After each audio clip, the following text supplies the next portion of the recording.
All right. So we can begin in five, four, three, two, one.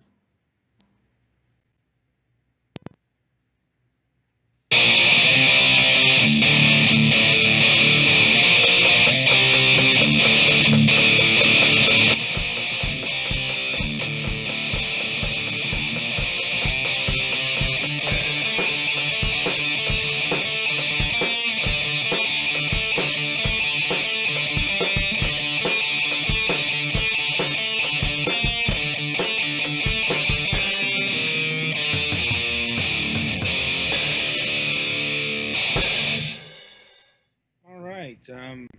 So welcome to the second review of the evening. Up this time around is a game called Omega Quintet. So this is a hybrid role-playing game and idle simulation game. Like, Because Mostly Japan. role-playing game, we think. yeah, and it's another it's another game from our uh, frequent uh, contri- contributor Ghostlight and Idea Factory. Um, it's another Compile Heart Idea Factory International game, although this time it was developed under the Galapagos RPG branding, and you might not think that changes a lot, but actually, this game is pretty similar to your typical Idea Factory compile, heart, and join, and in other ways, it's actually very, very different. Um, and I suppose I should break that down. It's the same in the overworlds, the movements, the map, a lot of the iconography and sounds. If you've played something like Neptunia or Fairy Fencer F, or even going all the way back to Mugen Souls, you've seen this before. You know, it's using I don't know what they call it, but the compile heart engine um, for the overworld stuff, for the dungeon stuff, especially. What they're not doing is the combat. The combat in this game is actually really different from, say, Neptunia and others, as it plays more like a traditional JRPG than an action RPG hybrid that we've come quite used to at this point. To recap, in games like Mugen Souls, Neptunia, etc., you had to move your characters to a certain spot and then attack. And Yeah, it's very much like Tales of has become. yeah. In Omega Quintet here, it's more menu driven. That isn't to say that distance doesn't play a part in the game, like how far away your enemy is and how close does um, change like the amount of damage you'll do to the creature and whatnot. But it's much less elaborate than one of the actual action RPG dealies. And also, like a lot of Idea Factory games, there's a lot of tutorials. There's a lot of systems going on here, but unlike, say, Mugen Souls, which just was this Frankenstein monster of systems, this one's pretty clear. Like, Mm-hmm. you know, and it's pretty traditional for the most part. Uh, it's like where the idle part comes in is actually later on in the game you will unlock this thing called live idle mode, and that actually turns the battle into an idol concert. And if you don't know what a Japanese idol concert is, well, you're just gonna have to do some research on your own. I was about to say Lots of- YouTube has you covered. Yeah, it's like, Music, lots of heavily choreographed dancing. yeah, I'm like, and idols are, very popular in Japan. Mm-hmm. It's like, and this game is actually built around that concept. not just regular idols or idols that get recruited to save the world or anything. They're actually trying to. They're actually. I'm not exactly sure what they're called. Verse maidens. They use the power of song and dance to fight off a phenomenon called either the beep, according to the the dialogue, the Japanese version, or the blare for the U.S. version. The point is, it's supposed to be a word that means really loud, unpleasant noise. Yeah, and honestly, the whole setup is very, very typical anime stuff. Like, it's actually very, very specifically Senkaijo Symphogear. It has a lot of similarities to that. I can see the comparisons, although this game is probably more heterosexual than that one is. Probably, and this game is also like it's less magical girl. Like you don't actually transform; they put on clothes. Yeah, and they don't like manifest weapons out of themselves. They like bring physical things into battle. Right, and I had a point here. Sorry. Jeez, I hate it when that happens. Also, and the name, right? The name Omega Quintet comes from the fact, well, there are 5 of them, and they're humanity's last hope kind of deal.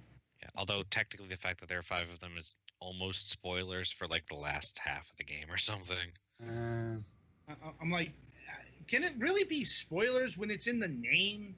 I mean, okay, granted, you kind of have to know what quintet means. But... yeah, and it is in the opening thing, but yeah, at the beginning of the game there are 3, and one of them doesn't like the other 2 horning in on her territory because it makes her feel now inadequate. Now I remember the point I was going to make. The whole heterosexual portion of the thing, because Symphogear, let's be honest, is very, very gay. Very, very... it certainly has like 2 male characters ever. Yeah, it's very, very Yuri. It's like they don't go full force, but you know what's going on. This is set up actually kind of like also a dating sim visual novel, because your point of view characters, the protagonist is actually split. You do play as the replacement maiden, Otana, I think. Otoha. Yeah, I mean, stop me if she's the youthful replacement to replace the aging veteran. She's also comically airheaded to an extent that one wonders if it might actually be like medically treatable. She's not very smart. I'm like, she's a couple of steps away from eating soap. Proof she hasn't. Yeah, it's like, let's be honest, and yeah. And yeah, you've got veteran, what is it, Momika? Yeah, retires right at the beginning of the game because she still looks like a teenager, but she's like upper 30s. Yeah, it's like this is kind of her body can't handle it anymore. Literally, it's like apparently, whatever magic power powers these verse maidens, it runs out fairly quickly. Usually, it's like her going for like 20 years is apparently something of an exception. Yeah, she's really pushing it, and at the beginning of the game, I mean, she's level 100 in the tutorial areas, but she still doesn't have that many a bit more skills than you get in the fairly early on. Yeah, I mean, I guess this could be seen as commentary on, the nature of show business, but honestly, kind of reminded me more of athletics, because this is kind of what happens to like sports players. Their bodies tend to break down around that age, and like mid to upper 30s, stretching it usually to the 40s is usually when athletes retire, if they're really good. Sometimes it's like in the late 20s. Mm-hmm. But because this is kind of the problem of using generic anime cuteness for all your characters. This whole she's losing her powers thing is told, not shown. I mean, it's acted out fairly lucidly, where she's visibly or right. she audibly running ragged and getting very frustrated. But yeah, right. But she still looks immaculate. mm-hmm. So it's yeah. There's a joke about how they're not doing close-ups anymore because her skin is starting to get dry and stuff. But like, yeah, hey, this game doesn't have the friggin' resolution to show any of that stuff, so we'll take their word for it. Yeah, it's just one of those things. So yeah, she retires to basically become the coach of the new generation, and as I said, your actual point of view characters and protagonists changes. In the dungeons, it's Otoha. In the I think you can also eventually send in other people too, but it's usually Otoha. But yeah, between battles and field exploration, you're playing as Otoha's childhood friend, Takt. Takt, who, is the generic childhood friend / love interest. He's a little bit snarkier than a lot of them are. Yeah, I will say that I was kind of stunned that he actually has an actual personality, like beyond beyond being a generic cipher, and that's and it's not just because he's got an actual character model, but he's got a voice, he's got an actual name, he's actually got a personality in his voice. Yeah. So that's kind of where it deviates from your standard, generic plank of wood that, like some of these games deposits. Yeah, usually in this type of game, he'd just be a generic blank slate who may or may not even have a character model. But the whole dating sim thing is still there, and it's part of the gameplay. Like, there's affection meters, but he seems to be not super into most. Like he's not like really into it. No, at least at the early stages. Okay, so a bit of a disclosure. I only played about 7-8 hours of this game, and we're having technical problems with this. I'm sure our friends at Ghostlight, I'm sure Ross is going to be listening to this. Yeah, there are some problems with this game, or we were having some problems. I personally was having a driver issue, some sort of internal conflict that I couldn't figure out. What it did for me was it crashed the game at first during cutscenes, and then it got into the actual world map, and I just couldn't deal with it anymore.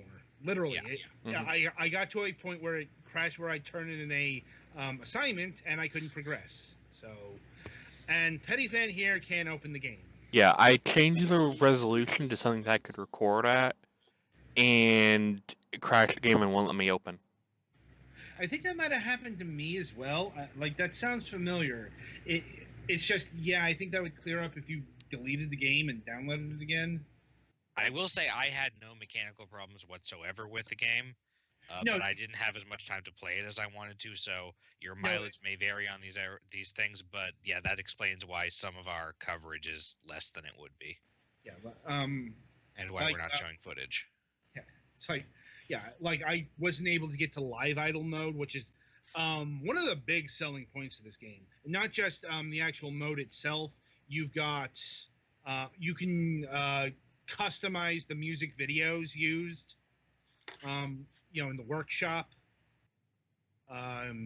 using a whole bunch of presets, or you can, or at least in the PlayStation 4 version, you can use the camera to capture your custom job. No one here was ever going to do that, by the way. Yeah. And speaking of getting into the performance, It's also worth noting that the PlayStation 4 version of this used the PlayStation Move. Yeah, for when you're in idle mode, you actually could do the dance moves, which is Well, it's more it's to imitate those stupid glow sticks. Yep. right. You know, I don't know if that's still here. I'm like, I imagine the PlayStation Move support has been removed. but I could, or maybe it isn't, or this is the kind of thing I kind of need to ask the developer, or rather the publisher. It's kind of a bit of both, since Ghostlight tends to handle the actual porting themselves as well via Laughing Jackal, their sister company. Mm. So, anyway, it's something I'd have to ask for clarification. Also, a bit of a warning: this game does do battle damage, costume destruction. So, I'm like, yeah. Yeah, So, if you've been watching the thing version, one of the preview shots is a post battle thing where the shoulder portion of someone's, I think it's Nene's costume has been. yeah. It's not too egregious. Like, it's not Senen Kagura levels, but I don't think they could legally sell it if it got that bad, could they? I'm joking, of course. yeah, I'm like, they're able to legally sell Sengen Kagura, aren't they? I think the characters in this, some of them might be younger than in Senran Kagura. Wouldn't surprise me. Yeah. Then again, Otoha's age is impossible to place because she looks teenage, but her brain is clearly on about the. Her brain is infant. I was gonna say like 5 to 10-year-old level. Anyway, getting back to Tacton, he's not just like the man. He's not just like an outside manager. He's a support system in the battles as well. Yeah, What- insert some stuff about how being repeatedly exposed to the idol's song things makes him able to fight monsters, and also semi spoilers about backstory. Hand Well, it's wave, also- hand wave, hand wave. No, it's the actual reason has more to do with the backstory thing. Anyway, what I'm trying to get at is he's actually whoever you have connected via the affection system, he will either serve as a defense mechanism or an offense mechanism. That is to say, he will shield that particular girl if you push the button in the right place, and if you're attacking, once again, pushing the button will unleash an attack or a combo attack. So, yeah, there's a lot going on here in terms of mechanics, but, you know, it actually doles it out pretty effectively. Certainly more effectively than, say, Mugen Souls. I just will never get over how much of a hot mess that game was in so many ways. Like, as far as the music itself, well, this may come as a surprise to you, but it's J-pop, J-pop, and J-pop. And even more J-pop on the side. Unfortunately, there is no capacity to have your team suddenly decide to become baby metal. God damn it. Yeah. DLC. Get on the that. Manager, I'm the manager now. We're doing a genre change. I'm like, yeah, it's like, if you don't like Japanese idol music, yeah, just go somewhere else. Yeah. Go play Fairy Fencer. You know, it's not just that it's got that music; it's just steeped in idol culture. Mm-hmm. Combined with saving the world. Graphically, honestly, this game looks worse than I thought it would. This is actually Idea Factory and Compile Heart's first PlayStation 4 game, but I honestly think Fairy Fencer F looks better. Yeah, Mhm. it doesn't look any better than the other ones, really. Yeah, I mean, mean, the art style is a little bit nicer, I think, but like technically, it's. I mean, that's not. I'm not saying it looks bad, but it doesn't look particularly great. And they might also be using like more PS4 power for like some back-end AI stuff or whatever. Possibly. It's just, yeah, in terms of like fidelity, it looks on par with their PlayStation 3 offerings, which honestly weren't all that impressive in and of themselves. So, but But then is again, this I don't. released last year on PS4? 2014. Yeah, 20. Yeah, Oh, it is. Yeah, it's 2014. So it is an earlier PlayStation Mm. 4 game, but you got to keep in mind Idea Factory and Compile Heart aren't large companies, Mhm. so they're not going to bring like Square Enix production values to the table. Right. Nor is this the kind of game you're really going to be playing for how good the graphics look. It's more, this is more you're buying it for the, you know, the I just, the waifu material. And I'm gonna Mm. need to go cut his tongue out for that one. Yeah, it's like that hurt, by the way. I could feel your pain, bro. Same. But it's nonetheless true. They're buying it. People are buying this on the appeal of, the idols. That's why people always buy idol games. At least that's why I thought. It's actually even less about the music, which is actually pretty disposable, and more about the personalities, which is, why Image is so much about idol culture. But that's a sociological discussion for another day. Yeah. Um, let's see, pricing. So let's see. Let me check what the so I'm gonna have to do a bit of comparison because I'm willing to bet that the PlayStation 4 version is probably much cheaper. Mhm. Oh, right, but and we also got to talk about the DLC because, not surprising, there's a shit ton of DLC here. I was about to say, Yeah. did they do that thing again? Well, the Steam edition comes with some DLC, Yeah, the Steam edition comes- pre-installed like the previous ones are. Yeah, there is some base DLC. Which, good news again, you can turn that off if you wish. But even if you have the base DLC on, it's not too much of a game breaker. I'd say the biggest thing is you wouldn't have to worry about money for a while. Yeah. Mm. Yeah.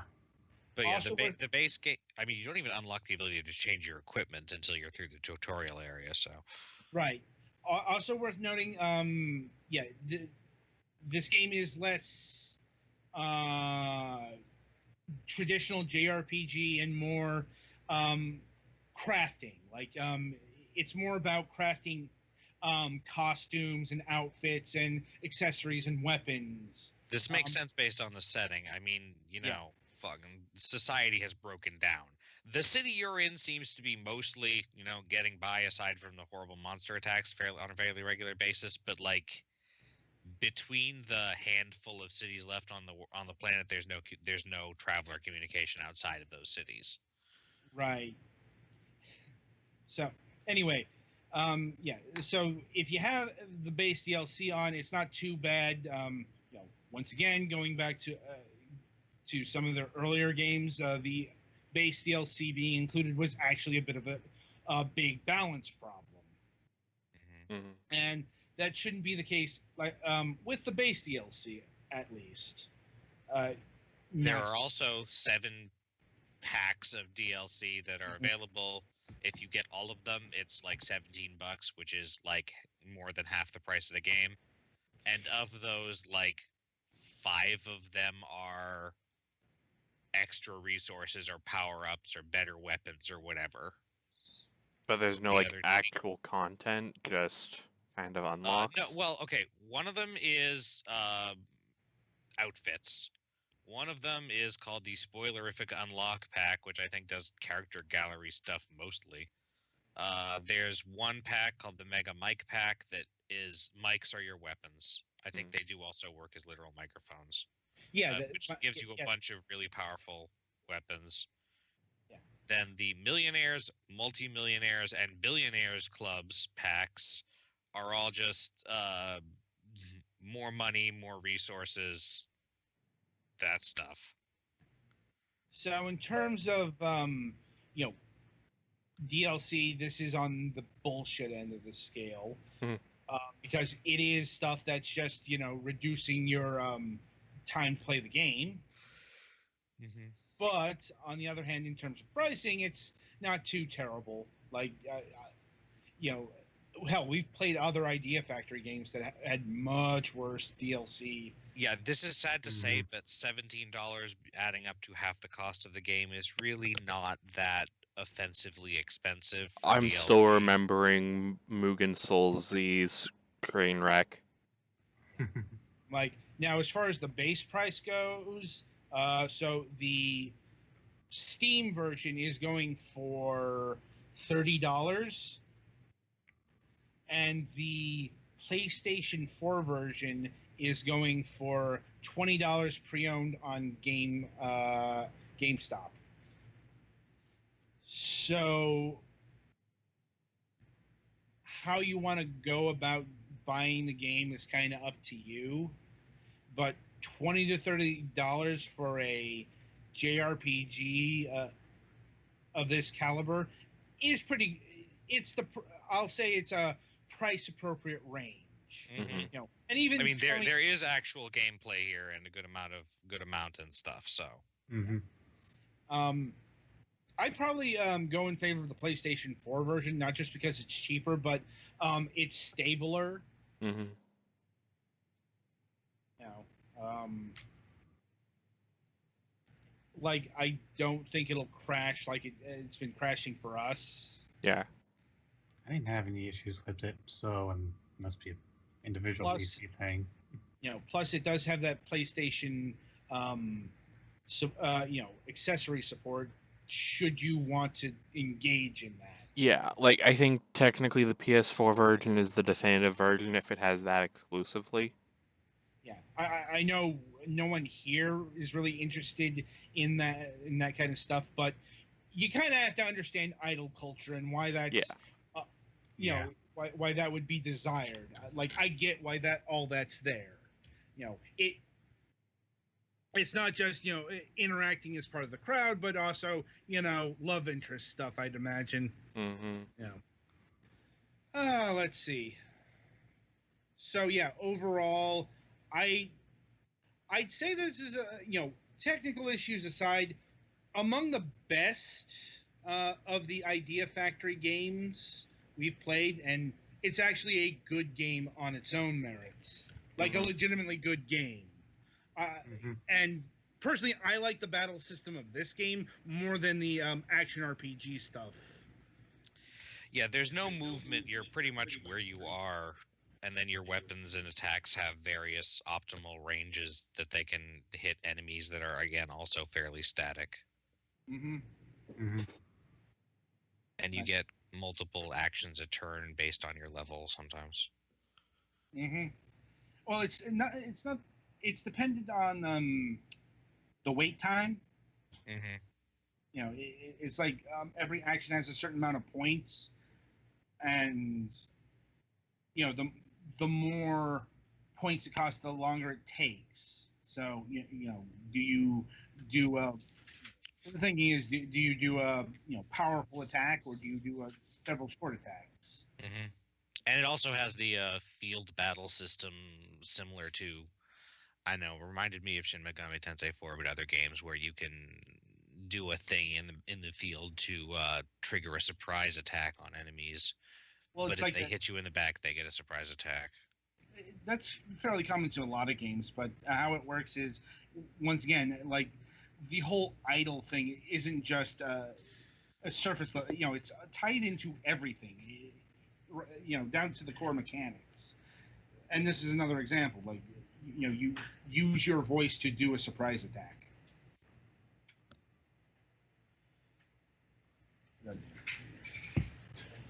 Like you actually have to press a button to do it too. So even if you approached an enemy from the back, that's not actually going to give you a surprise. Is everyone still here? Yeah. Yeah, sorry. Okay. Anyway, Twilight, what were your thoughts on Omega Quintets? I don't think we've heard much from you this review. It was a all right game. The story was kind of okay. I like the concept of it, but not crazy about the harem-ish part of it. um, I enjoyed it for the most part. Just I didn't have any problems with the game itself. No instabilities or anything like that. Um, I could recommend it if you are into the whole idol thing and dating sim aspects and such. All right then. So that'll about do it for not just this review, but the Fragments of Silicon reviews. Right. So programming the week ahead. In case you missed it on the Wednesday show, MSP is coming back with Fragments of Silicon Season 9 happening in late February. We've got about a month of shows left to go here, maybe a little less. Thereabouts, but we are approaching the end of Season 8. Now, that is something I am sure of. And yeah, coming up this week we got another Tuesday show, and coming up then is it's a foreign name that I'm concerned about speaking about, so here goes. On Tuesday, January 16th, we will be having Niels Steamgar of Ludosity. Now, if you long-term fans of the show will know that we actually had Ludosity on a couple years ago, but a different person. We had Joel Newstrom, when we were covering It'll Do Too. And Niels, I think he worked on that game, but our focus of conversation is going to be Card City Nights 2, which we did a review of last month. Like, we'll probably cover some of the other games he's talked about, but I do know that's our focal point. Card City Nights 2 was really fun and unique. Playing with card games without dealing with the card game bullshit. Anyway, on our main show, Wednesday, January 17th, we will be having Joe Tringali of Digital Continue returning to the program. As mentioned, this we'll be talking about the beta for Next Up Heroes. I actually played some of this today. It's a isometric third-person shooter involving basically stands. Like, I know they're not called stands, but they're stands. Stand sonatars. Yeah. They're summoned by song and they fight in these caves. I'm not exactly sure what the full story here is, but I'm not sure how much of the story is in this right now because the game just launched in early access on Steam. So how much development has been going on? Well, that's something we'll find out on Wednesday. And let's see. And that's the week ahead. So until Tuesday, I thank you for listening and wish you good gaming.